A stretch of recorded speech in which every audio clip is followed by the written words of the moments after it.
Hi, everybody. I was going to ask how lunch was, but he just said that. So, building mobile apps with Livewire. I see why people could trip over that. Cool. My name is Shane Rosenthal. My partner in crime, my brother from another mother, Simon, could not be here today. He sends his regards. Simon and I have collectively about 40 years experience with app development, web, mobile, some mobile systems, and all sorts of cool, fun stuff. Simon became full-time NativePHP a little over a month ago. I've been doing this full-time since like March. He started desktop like 3 years ago, and with NativePHP Mobile, we're now full-time on this, and we love every minute of it. I am excited every day I get out of bed to work on some of like the most cutting-edge new stuff and just imagining what the future can be like for everyone here and the rest of the world, all the users that are going to use your apps that you guys are going to build with this. So. Yeah, that's that. What is NativePHP? I have another puzzle for you. So it's a way to build desktop and mobile applications with Livewire, with Laravel. Today we're going to be talking specifically in the Livewire context, but I want you to know that Vue and React, Inertia, jQuery, Bulma, like anything that will work inside of a Laravel application should work right outside of the box or right out of the box with NativePHP. So how does that work? What is the chocolate waterfall powering this engine? Not to go in too deep with it, but PHP was written in C. It's a C language. You can compile it for other hardwares. So we did that. We compiled PHP for Android and for iOS. And you end up with just a php.c library inside of the application. So it's very important that you know there's not a server running. I've had a lot of people say the server. There's no server. We did that on purpose. A server running on the device would mean that there's some process or thread that's constantly running that's going to drain the battery, it's going to overload the CPU and cause havoc for your users and cause all sorts of problems. The app stores probably wouldn't allow them, so there's no server. We just take a basic request and we pass it into this php.c library or engine, and that gives us back a response. And PHP loves HTML, so we take that HTML and we render a web view, just like Chrome or Safari is on your app. On your phone now, that's a web view. So we just render the web view of what is Laravel in this case. But that would be stupid and boring. If that's all that we did, you could just use Chrome or Safari, right? And just keep doing what you're doing now with web. So we created our own, oh, that was a laser, cool. We created our own custom PHP extension, and we compile that in as well. So that gives us hooks that we can now call into native functionality on the phone with PHP code. So we have Laravel facades and wrapping all these different APIs that we have to write all of these connections, at least for now, it's what we have to do. And that's how that kind of works. So we are the music makers. We are the dreamers of dreams. I went back in time a bit. I think Andy mentioned the same kinds of slides that I'm about to, but I have a little different take on it. I went back to 2018, Laracon, Chicago. Caleb freaking Porzio, love this guy. And he had the talk. You know the talk, embrace the back end. You remember the emoji. His didn't bounce as much as mine does, but you remember. So, but you could hear like a little bit of like frustration maybe, or really just like, you know, these are the days leading up to what Livewire is now.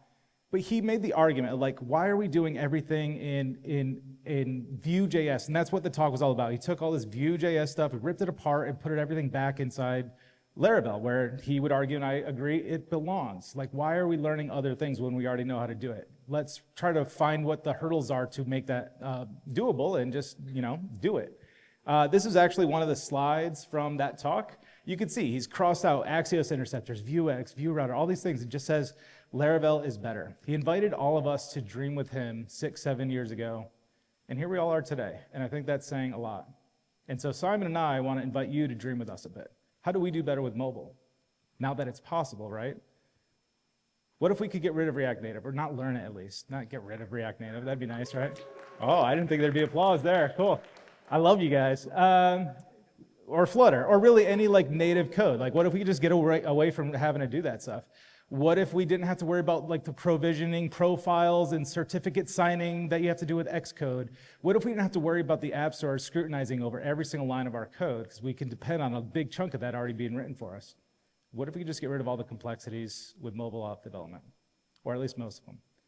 The answer today is the same that it was 7 year ago. Laravel's still better. So let me show you.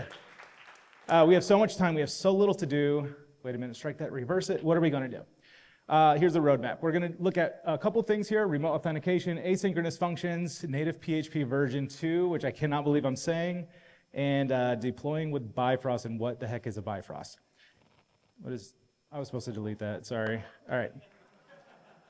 All right. So you guys want to see some code demo? Yeah. Cool. All right. So this is my actual device here plugged in, so you can see it on the screen. This is just a regular Laravel application, and I've got Livewire. Not regular because this is an actual app running on the device. It's not Chrome or anything like that. This is actually a real app. But a couple things to pay attention to here. Inside of this component, we've got number one, we've got hot module reloading. There it goes. It warms up a little bit. It's cold in here, you know. We have decrement, increment. We have render function. This is just Livewire. You guys already know how to do all of the stuff here. Everything's the same. Hot module reloading working here. It certainly does. And yeah, so remember I was talking about the php.c library and the web view.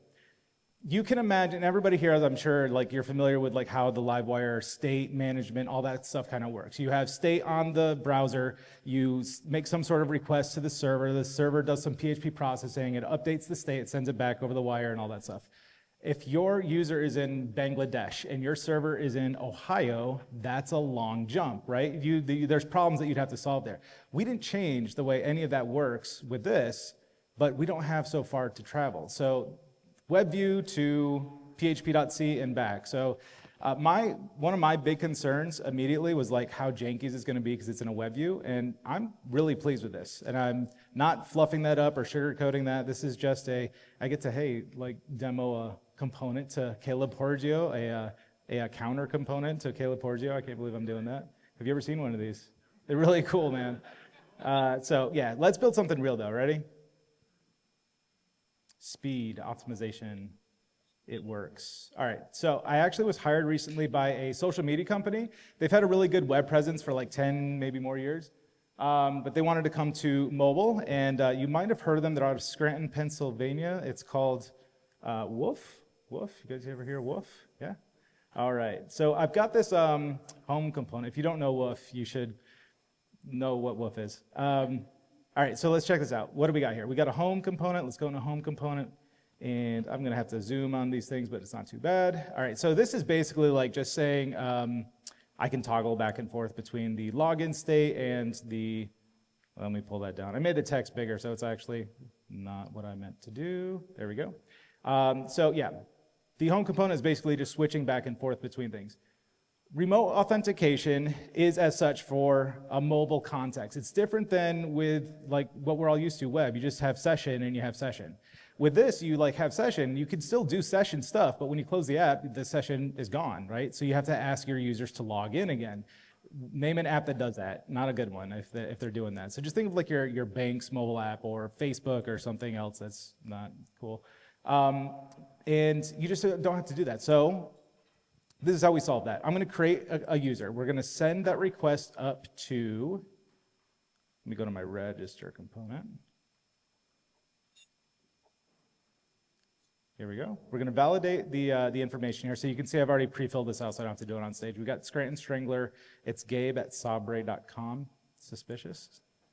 So we're going to take the request. We're going to validate it. We're going to send it off to the server. That server, as long as it's successful, will come back with a token in the JSON response. So I've got Laravel Forge VPS running, and that's got Sanctum on it. It's going to do the authentication on that side. It's going to send me back a token. That token, you could just put it in a file. That's not very secure. We give you something called secure storage. And again, thinking back to the bank's mobile app, that's the same level of encryption that your bank would have, and it's long-lived. So as long as your user has the app installed on the device, and as long as can also manage that as well, you can delete that if they log out or something. They have full access to, you guys have full access to this API. So we'll go ahead and we'll create the account, and this is actually going to, all right, cool, the internet's working. I shouldn't have said that. And that gets the token and it puts it inside of the device.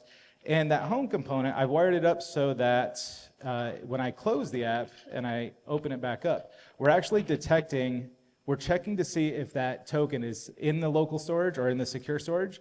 And if it is, you can't see it on the screen for security, but it's asking me for biometric authentication. If I do the wrong finger, it's not going to work, but if I do the right finger, it lets us right in. As such is life. So there's that. Secure storage. All right, back in our web.php, you can see I've got a middleware with has secure token, and that's basically, we're just checking for the existence of that secure storage get token. If it's there, I'm just saying, like, just go on, but you could get really creative and smart with that. You can make like a refresh token or just check the validity of that token or whatever you want to do there. Pretty easy, regular Laravel stuff, but real mobile apps, it's fun. All right, so we're in Woof. This is Woof. So we got Stanley Hudson, very famous quotes here from lots of famous people. These are our barks. So let's go into the barks component here. We just have a regular array. On mount, we're doing this get barks. We have placeholder because it's the API. We want to make sure that we're lazy loading things. And I'm not a designer. This could look much better than it does, but also it's like set 20 years ago, so deal with it. Get barks, we're just going off, we're getting a request, we're sending a request to the API, it's coming back with the barks, we're filling the barks. And then there's some more stuff here too. There's actually some things here I wanted to demo, but there's been some recent innovations that we've made, and like less than a week ago, I've had to change my talk. So I'll just tell you, push notifications work. I can demo this to you after the talk, and reverb works as well. If you have another device, which I have in my pocket, you can just send another bark and it will pop up here, and it's really cool.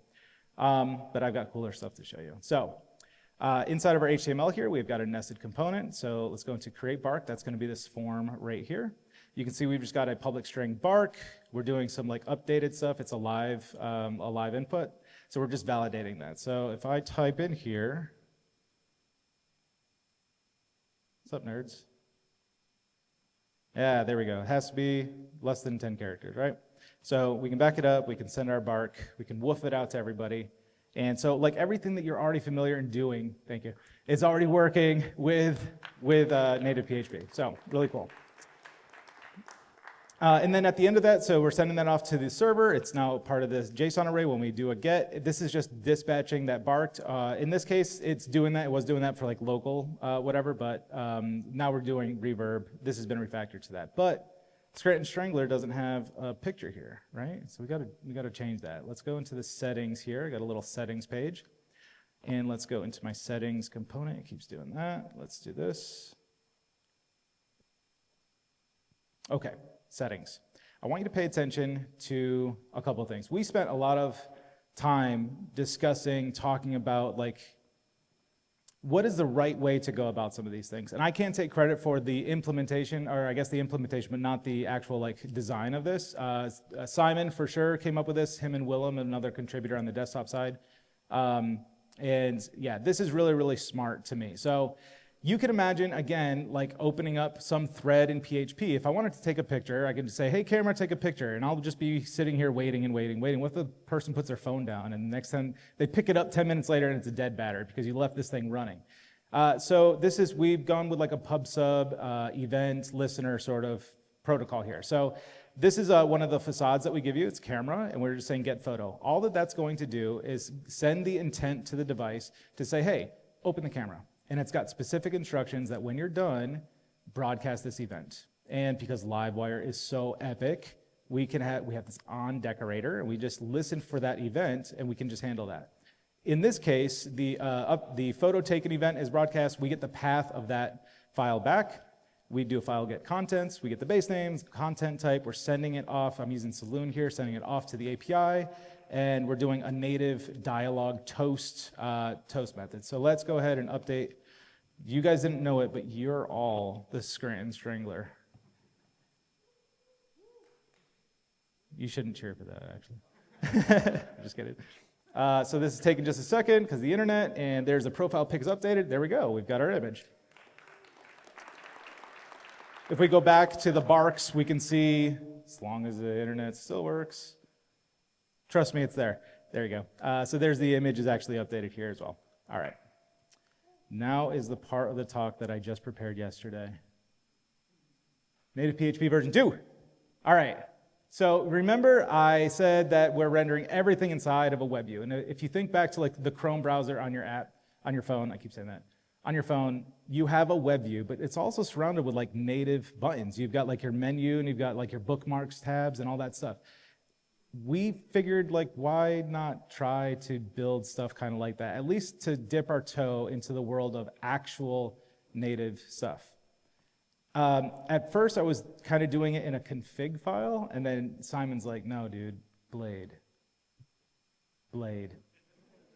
So that's what we did. All right, I give to you the first ever native components rendered all with Laravel Blade.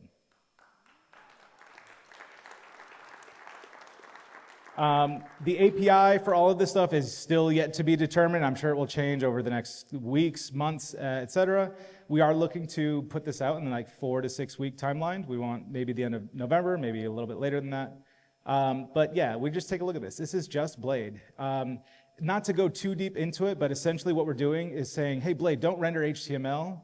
Instead, build up this object. We have a global object. It's just an array. We're passing all of these self-defined components into that, and then it's just JSON that we end up sending to the backend. I call it the backend, but embrace the backend, right? But it's the iOS or Android app. So we just take that JSON, we parse it, and that's a list of instructions on how to render the front end for all of this. So yeah, you can see down here. At first, when I started playing with this, it was a little bit kind of slow, but I realized it was actually just the API. So I didn't have the placeholder stuff in there, the lazy loading. So I also created these views as well. So I can just like toggle between these two, and you can see page 1, page 2, there's no API loading or anything. So it's like, that's like the true power, the true speed of this. So we also have hot module reloading as well. So I can change this to like camera if I wanted to. I can make it small, spelled properly, and center it, and we can change the bottom offset, and we can make it square.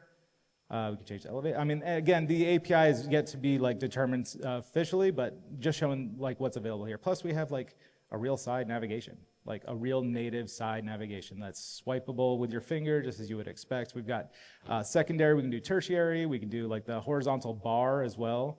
The divider here, that's just another little component that we're injecting inside of this. So this is a sneak peek into NativePHP version 2, and we're really excited about this. I think the coolest thing about it is that it unlocks the mechanisms that we have here, frees us from having to use the web view at all. So we can actually build everything as real native and really squash React Native and Flutter and, you know, let Google buy us someday or something. Who knows?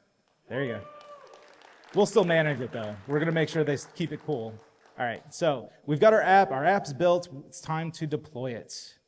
That is Bifrost. So Bifrost is to NativePHP as Forge and Cloud is to Laravel. This is gonna be your build service for NativePHP. I spent pretty much the entire summer drinking Coke Zero and coffee and building Bifrost. And it is like, I don't know, it's just a passion project for me. It's cool now because we've got thousands of builds, we've got hundreds of people using it, it's only a month old, and it's pretty solid. Like every day I go in and I see how many failed builds there have been in the last 24 hours, and it's pretty cool. And you see people like joining and they have like failed build. They get a dozen failed builds, then get a successful one. Right when I'm about to email them, try to troubleshoot it with them. But they figured it out themselves, and then they got dozens of successful builds after it, and I'll show you what the builds look like. Let's just hop in and take a look. All right. I should do like an article someday or even a talk on like how this is all built, but let's just show you what it is. So you can see here, let me zoom in just a little bit. These are some projects that I've been working on. We got desktop working, we've got mobile working. Let's go into the, well, I was gonna do a woof. Let's go into woof, and while we're demoing the whole app, let's go ahead and start a build. Why not? So we specify our version, we can specify a branch, we can say the build type is for iOS. We have different credential types, and so you select the credential type and say deploy it to test flight when it's done building. And that's just gonna go off and do its thing. It's pretty easy. You come in, you sign up, you connect your GitHub repository of the application that has to be a native PHP application. Some people didn't know that. And you can set up your credentials, kind of a pain in the ass actually, with iOS and Android. We built some commands into NativePHP that facilitate this whole thing, and we've also done like videos showing you exactly how to go about this. If any of you have ever worked on a team and built native apps or just any kind of managing of any apps like that, you know how much it sucks to like share credentials between everybody in a secure fashion. So we take care of all that for you. I actually spent like 5 days just working on the security of that. Build configurations, we've got environment variables, and also if you use something like awesome Flux, composer config Flux, the same instructions that you would use for cloud, so you just pop that in here. This whole backend was also built with Flux, and I love Flux. This is my first time really using Flux, and it's awesome, and I'm excited to get some of the new stuff in there. Thank you. And credentials, build config, builds are builds. Like you can see the version, you can see like who committed, whether they commit, when, where, all the stuff, what was the success or failure, the status of that. Any files associated with each build, so APK if you want to self-distribute, if you want to do like IPA or AAB, if you even know what those are, zip files when we start doing over-the-air updates. And yeah, we've got like GitHub kind of style, GitHub action style kind of logs coming in, or you can just like, oops, you can also, oh, well, this one's not done yet. So when they're done, you can actually go through, sorry for jumping around so much. You can actually go and like download the logs and send it to AI and they'll tell you what you need to fix, that kind of thing. So that is that, and that's just about my time. So I'll wrap up with this. What did we learn? Recap. Performance pretty quick, even though it's a web view and we're moving to actually native, but even in the web view, it's actually awesome. Secure storage, right out of the box. That's one of the first things that we built for everybody as just security to secure everything. We looked at asynchronous functions with the camera and also the biometric. There's only a handful of like asynchronous things like that. Biometrics authentication is one of them. There's no limits. Again, I didn't show you, but like push notifications, reverb, there's like anything that we can think to do, we just have to start building it. But the door's now open between us and those guys, right? We can do it. Distribution with Bifrost. We're ready to start getting you out onto the app stores and the Play stores and managing all that. And I think the most important lesson, Laravel is better. Embrace the back end. All right. Thank you.